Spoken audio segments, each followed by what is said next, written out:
N V నాగకృష్ణాచారి గారు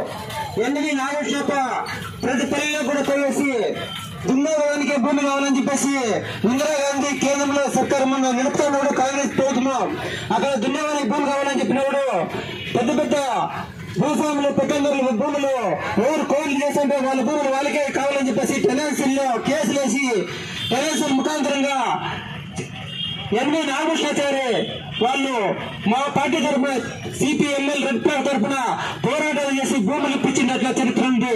ఇప్పుడు కొత్తగా పుట్టినట్ల పార్టీగా సిపిఎంఎల్ రెడ్ ఫ్లాగ్ ముందు నేను కూడా ఇక్కడ ఆర్గనైజ్ చేస్తాను వస్తా ఉంది. అయితే ఇప్పుడు కొత్తగా మళ్ళీ మేము ఇక్కడ సిపిఎంఎల్ రెడ్ ఫ్లాగ్ ఓపెన్ చేసినాము. రానున్న కాలంలో పేద ప్రజలు కావచ్చు, కూలీలు కావచ్చు, కూలి కార్మికులు కావచ్చు, విద్యార్థుల గురించి కావచ్చు మేము పోరాటాలు చేస్తామని చెప్పేసి పదే పదే చెప్తున్నాము. అంతేకాకుండా ఈ పెద్ద హాస్పిటల్ కావచ్చు, పోలీస్ స్టేషన్లో కావచ్చు, తాలూకా ఆఫీసులో కావచ్చు రైతుల పనులు కావాలంటే రైతు పనులు అయితే అన్నది అట్లా నిర్లక్ష్యం ధరలో ఉన్నట్లా అధికారులు ఈ పెద్ద అధికారం పెడుతున్నారు. అవసరం కూడా ఈ ముఖ్యంగా తెలుస్తున్నాము.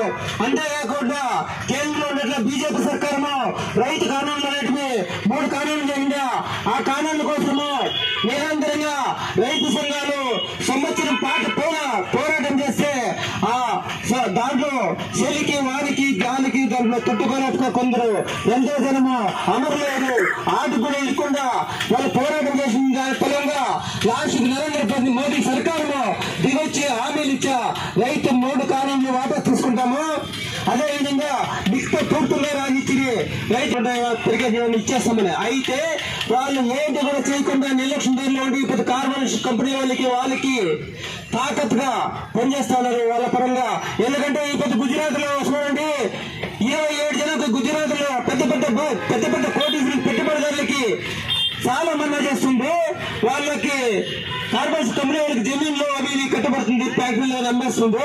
అదే విమానాలు కావచ్చు, విమాన నిందన కావచ్చు, రైల్వే ట్రైన్లు కావచ్చు అన్ని మారాటం చేసింది కార్పొరేషన్ కంపెనీ వాళ్ళకి ఇచ్చేసింది.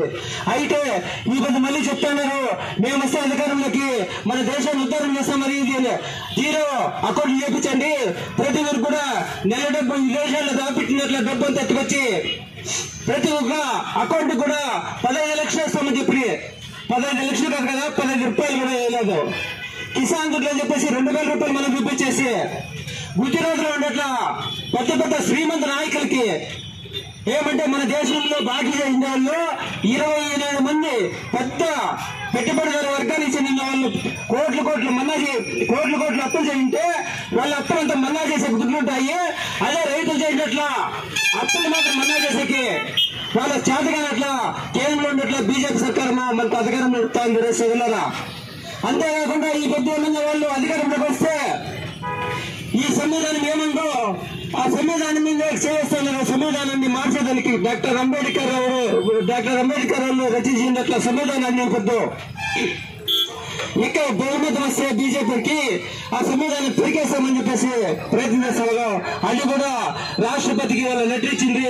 అయితే లెఫ్ట్ పార్టీలు కమ్యూనిస్ట్ పార్టీలన్నీ చేరి మన సుప్రీంకోర్టులో వాళ్ళు తీసుకొని అవతలకు వచ్చి